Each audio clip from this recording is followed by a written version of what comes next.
Hello बच्चों, आज हम अपनी नई उमंग की हिंदी बुक में नया क्या पढ़ेंगे, चलिए देखते हैं। आज हम लेसन नंबर 14 अपना काम अपने हाथ, डू योर ओन वर्क, मतलब हमें अपना काम खुद ही करना चाहिए। यदि हम अपना काम किसी और को करने के लिए देंगे तो वो उसे अपने तरीके से करेगा। अपने तरीके से करेगा तो वो काम गलत तरीके से भी कर सकता है, क्योंकि उसे उस काम के बारे में नहीं पता है कि मुझे वो काम कैसे करना है। इसलिए अपना काम सही तरीके से हो तो हमें अपना काम खुद से ही करना चाहिए। चलिए इस कहानी में क्या बताया गया है पढ़ते हैं। प्राचीन समय की बात है। काशी में ब्रह्मदत्त नामक एक राजा राज्य करते थे। राजा ब्रह्मदत्त के महल में के सामने एक सुंदर से उपवन था। उपवन में अनेक प्रकार के वृक्ष और पौधे थे। उनमें कुछ नए पौधे भी थे। उपवन की देखभाल एक बूढ़ा माली करता था। माली नए पौधों की बड़ी लगन और सावधानी से सींचता था। वह हरा भरा देखकर बहुत खुश होता था। पुराने ज़माने में एक राजा थे जिनका नाम ब्रह्मदत्त था। ब्रह्मदत्त के उपवन मतलब गार्डन में बहुत सारे नए नए तरह के पेड़ पौधे थे और उनके गार्डन को देखने के लिए एक माली भी थे जो उस बगीचे की उपवन की देख रेख करते थे और नए नए बगान नए नए फूल पौधे को लगाते रहते थे। उन्हें देखकर वह बहुत खुश होते थे। एक बार वह नगर से थोड़ी दूर में एक बड़ा उत्सव देखने जाना चाहते थे। पौधों को सींचने की जिम्मेदारी भी थी उस पर।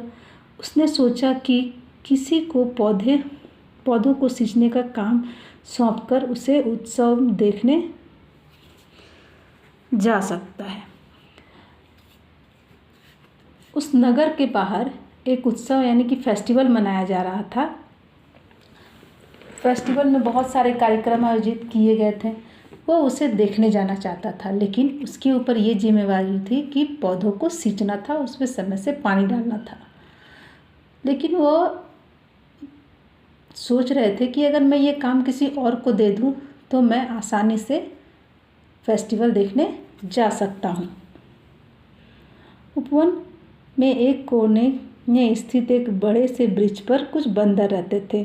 माली बंदर के सरदार के पास गया और बोला, हे कपिराज, मेरी एक प्रार्थना है, कहो क्या बात है। नगर में थोड़ी दूर पर एक उत्सव हो रहा है, मैं उसे देखने जाना चाहता हूँ। इसमें आपकी क्या सहायता कर सकता हूँ। यह उपवन में नए पौधे को पानी देने का काम आपकी टोली कर सकती है तो बड़ी कृपा होगी। जिस गार्डन में वो पानी सींचते थे उसी के कोने में एक बड़े से वृक्ष पर कुछ बंदर रहते थे। वो वृद्ध माली सोचे कि मैं इनसे हेल्प लूँ और वो उनके पास गए और बंदरों के जो हेड थे, जो बड़े बंदर थे, उनके ग्रुप के जो हेड थे, उनसे जाकर हेड से पूछा कि हे कपिराज, मेरी एक मदद कीजिए। उन्होंने पूछा, हाँ बोलिए, मैं आपकी क्या हेल्प कर सकता हूँ। कपिराज ने बोला कि आप बताइए, हम लोग आपकी किस तरह से हेल्प कर सकते हैं। फिर माली ने कहा कि मैं उत्सव देखने जाना चाहता हूँ। अगर आपकी मंडली मेरे नए पौधों में पानी डाल दे तो बहुत कृपा होगी। तुम चिंता ना करो, मैं सब व्यवस्था कर दूंगा। कपिराज ने बोला माली को कि आप जाइए, हम लोग सभी देख लेंगे कि हमें कैसे क्या करना है। माली उत्सव देखने चला गया। कपिराज ने सब साथियों को बुलाकर कहा, माली हमें एक महत्वपूर्ण काम सौंप कर गया है, हमें उपवन के नए पौधों को पानी पिलाना है। सभी पौधों को पर्याप्त पानी देना है। कोई भी पौधा प्यासा नहीं रहना चाहिए। बंदरों को यह समझ में नहीं आ रहा था कि किस पौधे को कितना पानी पिलाया जाए। उन्होंने अपने राजा से पूछा। कपिराज ने कहा, पौधे जड़ों से पानी पीते हैं। किसी पौधे की जड़ छोटी होती है और किसी की बड़ी, अतः पौधों की जड़ों का नाप के अनुसार उन्हें पानी पिलाना है। बस बंदरों ने अपना काम आरंभ किया। वे एक एक पौधे को उखाड़ते और जड़ को नापते और आवश्यकता अनुसार उन्हें पानी देते। बंदरों ने बड़ी मेहनत से पौधे को पानी पिलाया। वे थक गए, पर उन्हें संतोष था कि उन्होंने काम ठीक से पूरा कर दिया। दूसरे दिन जब माली आया, सारे पौधे उखड़ा देखकर हक्का बक्का रह गया। वह बहुत दुखी हुआ। उसने निश्चय किया अपना काम स्वयं ही किया करेगा। माली ने तो अपना काम कपिराज को दे दिया था, बंदरों के राजा को। वह बहुत खुश हो गया कि अब मेरा काम कोई कर देगा। वह चला गया फेस्टिवल देखने के लिए। कपिराज अपने सभी बंदरों को बुलाए और बोले, माली हमें एक महत्वपूर्ण इम्पॉर्टेंट काम दे के गए हैं, हम सभी को वो काम करना है। सभी ने पूछा, हाँ बताइए हमें क्या काम करना है। उन्होंने बोला कि हमें पौधों में सिर्फ पानी डालना है। कुछ नए पौधे हैं, उनमें पानी डालना है। तो सभी बंदरों ने पूछा कि किसमें कितना पानी पड़ेगा, हमें तो ये पता नहीं है। कपिराज ने कहा कि सभी पौधों को पानी देना है, यह हमें पता है, और ये भी पता है कि सभी पेड़ पौधे ज़मीन से जो पानी मिलते हैं उसे ग्रहण करके ही बढ़ते हैं, यानी कि वो पानी सोख कर वो बढ़ते हैं। तो जिस पौधे का जड़ जितने अंदर में है उसे उस हिसाब से पानी हमें देना है। अब बंदरों को ये बात समझ में नहीं पता थी कि जड़ कितना बड़ा है कितना छोटा है, वो तो हमें नहीं पता। तब उन्होंने सभी बंदरों ने क्या किया, सभी पौधे को उखाड़कर उनका जड़ नापकर उसमें पानी डाला।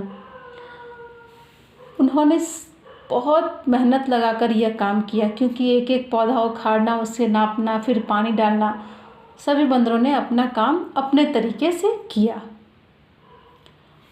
और वो थक कर सो गए। जब माली आए, उन्होंने देखा कि पूरा हमारा मैंने जो बगीचा लगाया था, वो जो नए पौधे थे वो तो पूरा उबड़ खाबड़ एकदम तहस नहस हो गया था, एकदम बिगड़ गया था, क्योंकि एक एक को उखाड़ना, पानी डालना, उखाड़ना, ज़्यादा पानी के होने की वजह से वो ऊपर आ गए।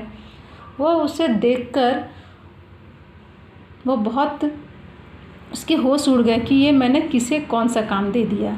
फिर उसने निश्चय किया कि मैं आज के बाद से ऐसी गलती नहीं करूँगा। इसलिए स्टूडेंट्स, बच्चों, हमें अपना काम स्वयं करना चाहिए। मैंने आपको ये भी बताया कि अगर हमारा काम दूसरा करे तो वो अपने तरीके से करेगा, और वो अपने तरीके से करेगा वो उसके लिए अच्छा है, क्योंकि वो से जितने समझदारी है वो उस काम को उसी तरह करेगा।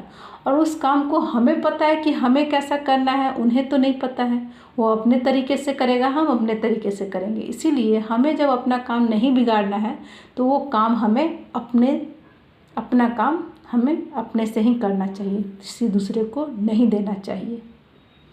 माली ने अपना काम दूसरे को दिया। बंदर ने बहुत मेहनत से वो काम किया, लेकिन वो अपने तरीके से किया, क्योंकि उन्हें नहीं पता था कि किस में कितना पानी डालना है, और उस माली को सारा चीज़ पता था कि किस में कितना पानी डालना है। वो उखाड़ के वो नए पौधे को फिर से उखाड़ के तो नहीं, वो अपने हिसाब से पानी डालते। लेकिन बंदरों ने सभी पौधे को उखाड़ कर उसमें नाप कर पानी दिया, तो वो उनका मेहनत व्यर्थ चला गया, जितनी मेहनत से उन्होंने पौधा लगाया था। इसीलिए हमें भी अपना काम अपने तरीके से ही करना चाहिए, किसी दूसरे को देने पर वो काम खराब हो सकता है।